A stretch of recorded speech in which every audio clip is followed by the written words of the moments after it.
Chinedu considered this.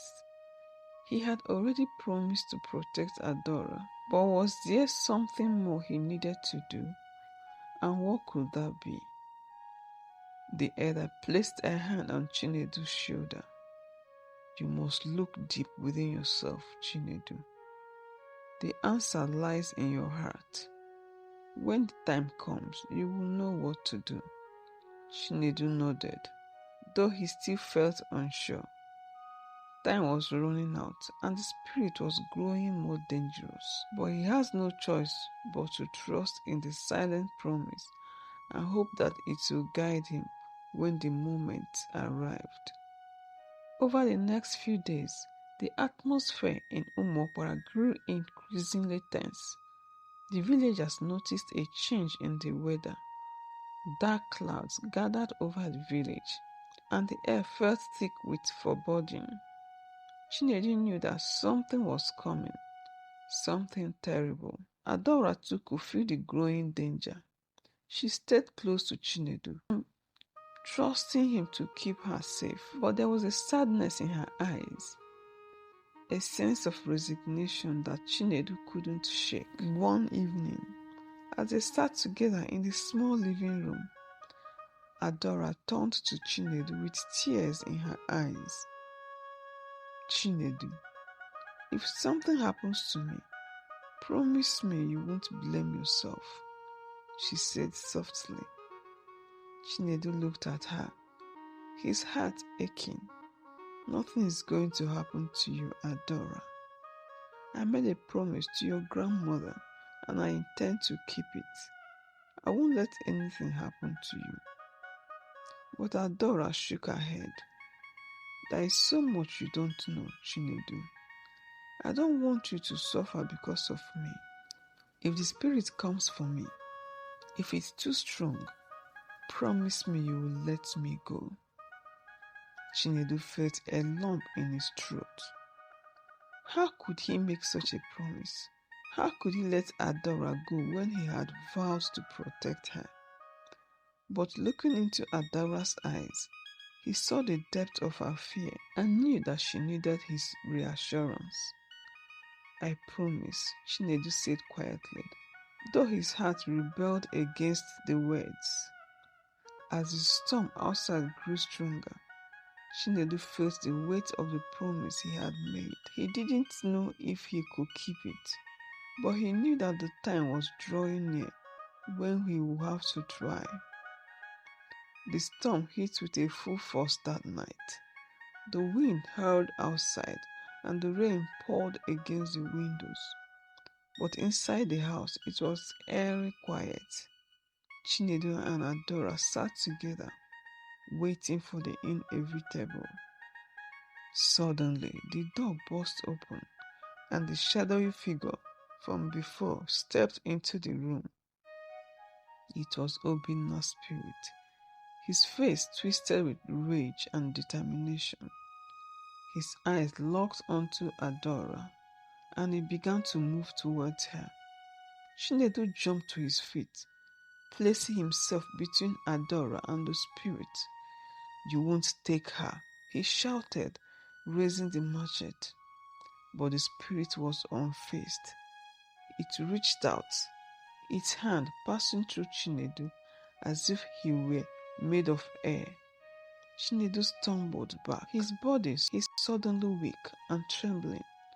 The spirit was too strong. There was nothing he could do to stop it. As the spirit reached for Adora, she screamed, her fear palpable. But then something strange happened. The spirit hesitated, its hand hovering inches from Adora's face. It seemed to be struggling, as if something was holding it back. Chinedu realized what was happening. The silent promise. He had to fulfill it now. He had to do something selfless, something that could break the curse and save Adora. Without thinking, Chinedu dropped the machete and stepped towards the spirit, placing the hand on its shoulder. Take me instead, he whispered. Spare her and take me. The spirit turned to look at Chinedu, its eyes narrowing. For a moment, he seemed to consider his offer. Then, with a sudden violent motion, it grabbed Chinedu and pulled him into the darkness. Adora screamed as Chinedu disappeared.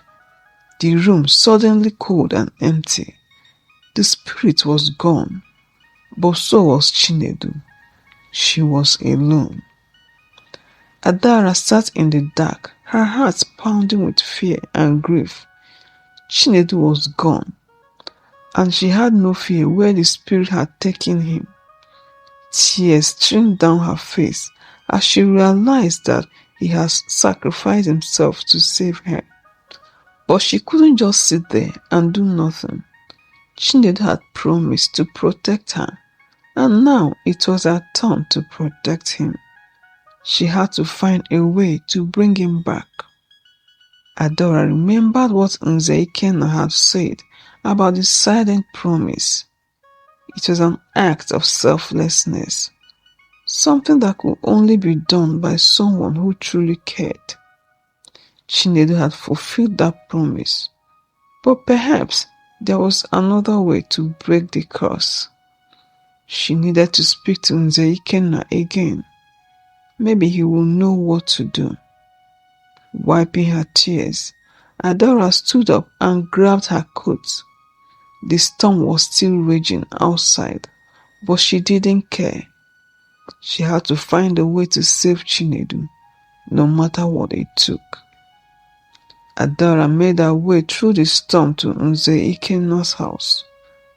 The wind howled around her, but she was determined to save Chinedu. When she reached the elder's home, she knocked frantically on the door, and after a few tense moments, Nze Ikenna opened it. "Adora, what are you doing out in the storm?" he asked, his eyes filled with concern. "Chinedu is gone," Adora cried, tears streaming down her face. "The spirit took him. He sacrificed himself to save me. But I can't just let him go. There has to be a way to bring him back." Nze Ikenna's face grew serious. "Come inside, child. We must talk." Once inside, Adora explained everything that had happened. Nze Ikenna listened carefully, his expression grave. Chinedu's act of sacrifice was noble, the elder said, but the spirit curse is powerful. It was drawn to him because of the promise. However, there may still be a way to break the curse and bring him back. "How?" Adora asked desperately. "The curse was born from hatred and obsession," Nze Ikenna explained. "To break it, we must counteract it with the strongest force, love. You must go to the place where Chinedu was taken and confront the spirit. But be warned, Adora, this will not be easy. The spirit will try to deceive you, to make you doubt your love and your courage.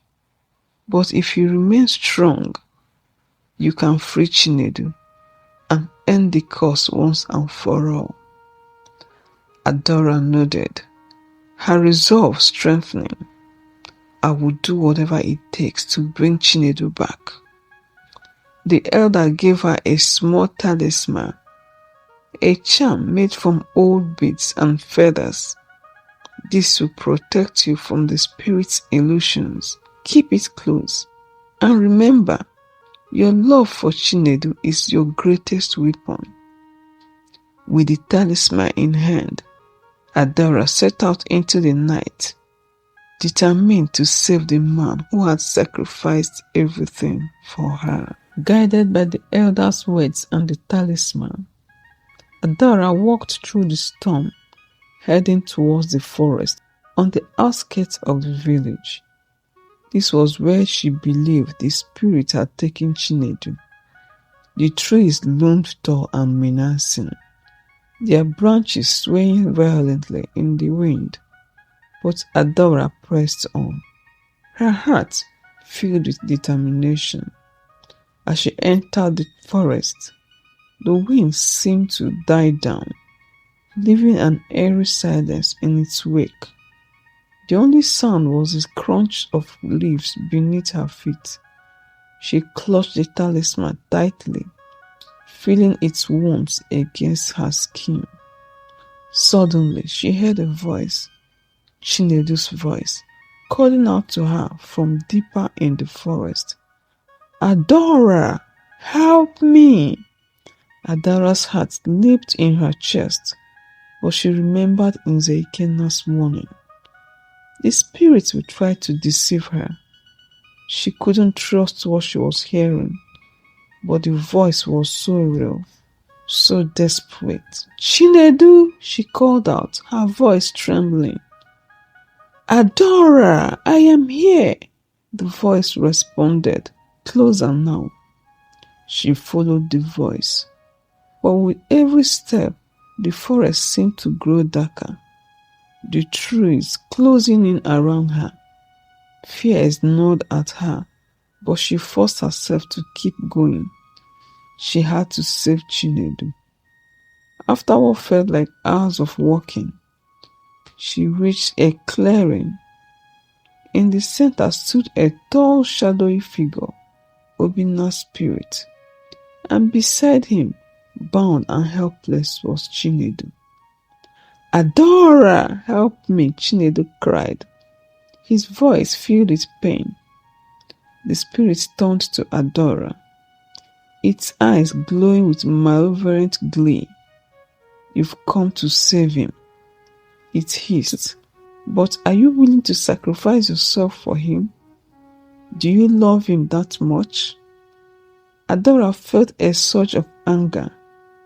I do love him, and I will do whatever it takes to free him from your cross. The spirit laughed, a cold, hollow sound. Love? What do you know about love? Love is weak, and so are you. You can't save him. You will both belong to me. But Adora didn't waver. She reached for the talisman, clutching it tightly. I won't let you win, she said firmly. Chinedu is mine, not yours, and I will fight for him. The spirit shrieked in fury, longing towards her, but the talisman began to glow, filling the clearing with a bright light. The spirit recoiled, its form flickering as if it were being torn apart. Chinedu's eyes widened as he watched, hope returning to his face. Adora, he whispered, his voice filled with awe. Adora stepped forward. The light from the talisman grew brighter, forcing the spirit to retreat further. But Obinna wasn't ready to give up. With a roar of rage, he summoned a dark force that swirled around Adora, trying to extinguish the light. Adora felt the darkness closing in on her, but she refused to give in. She focused on Chinedu, on the love she felt for him. The talisman's light responded to her determination, pushing back the darkness. The spirit screamed in frustration, its form flickering as it struggled to maintain its hold on Chinedu. But the light was too strong, too pure. It burned away the darkness, leaving the spirit weakened and vulnerable. No! The spirit cried. You cannot break the curse. You cannot defeat me. But Adora was relentless. She stepped closer, her love for Chinedu guiding her. Your hatred has no power here, Obinna. Love is stronger than your curse, and it always will be. With those words, the talisman's light fled to its brightest yet, engulfing the spirit completely. Obinna let out one final agonized scream, Before he was consumed by the light, the darkness lifted, and the forest was filled with a peaceful silence. Chinedu's bonds dissolved, and he collapsed to the ground, free at last. Adora rushed to his side, tears of relief streaming down her face. "Chinedu, you're safe?" Chinedu looked up at her, his eyes filled with gratitude and love. "You saved me, Adora. You broke the curse." They embraced, their love stronger than ever before. The spirit was gone, and the curse had been broken. But their journey wasn't over yet. They still had to return to the village and make sure the curse was truly gone for good. Adora and Chinedu made their way back to the village, hand in hand. The storm had passed, and the sky was clear, the stars shining brightly above them. It was as if the world itself was celebrating the defeat of the spirits. When they arrived at Nze Ikenna's house, the elder was waiting for them. He smiled warmly as they approached, relief evident in his eyes. "You did it," Nze Ikenna said. "The curse has been broken."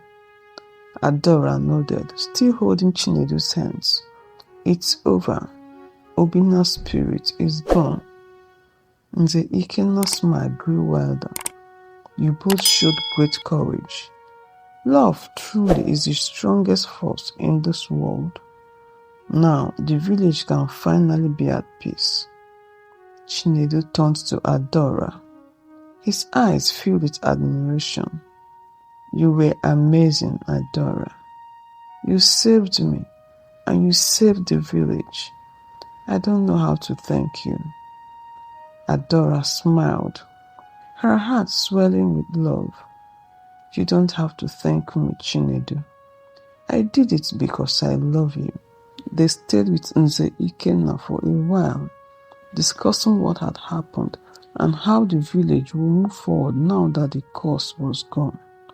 The elder assured them that the village would be safe from now on, and that they had nothing to fear.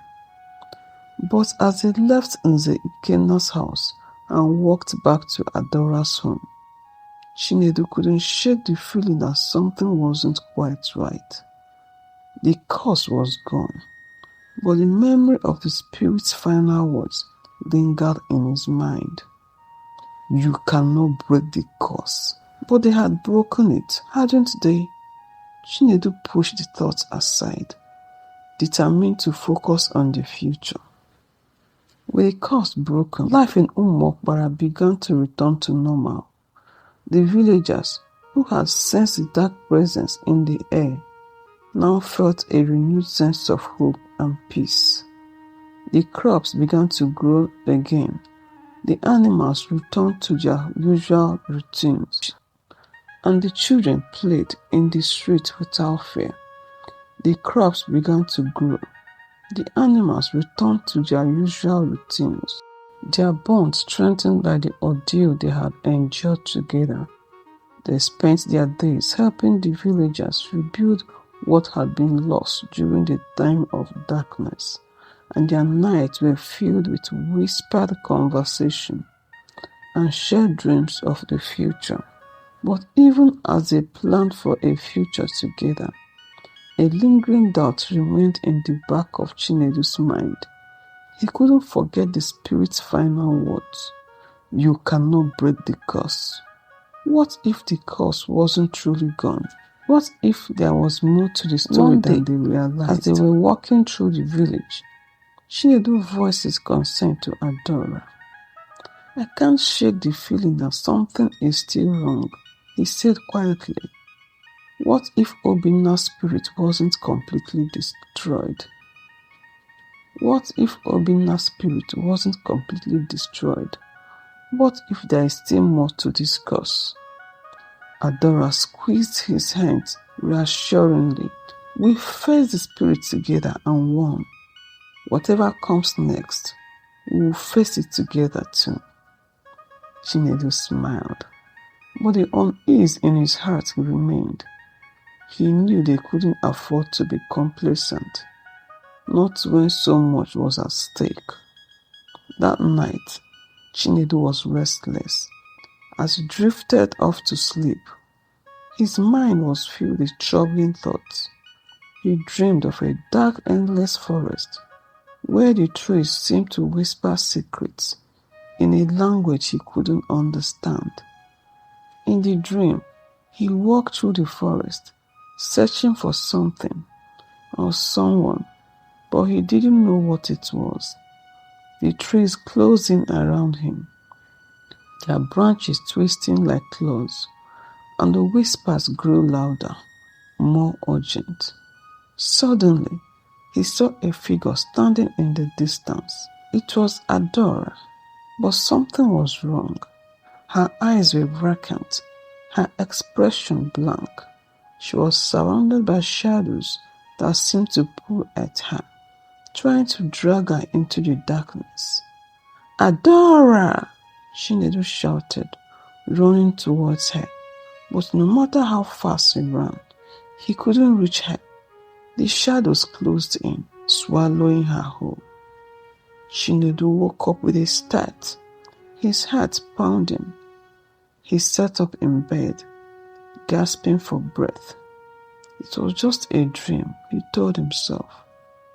But it felt so real, so vivid, and the fear that gripped him was unlike anything he had ever felt before.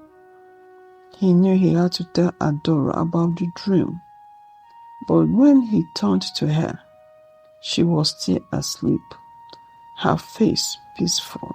He didn't want to worry her, not when they had just begun to rebuild their lives. But then, he couldn't shake the feeling that the dream was a warning, a sign that the course was far from over.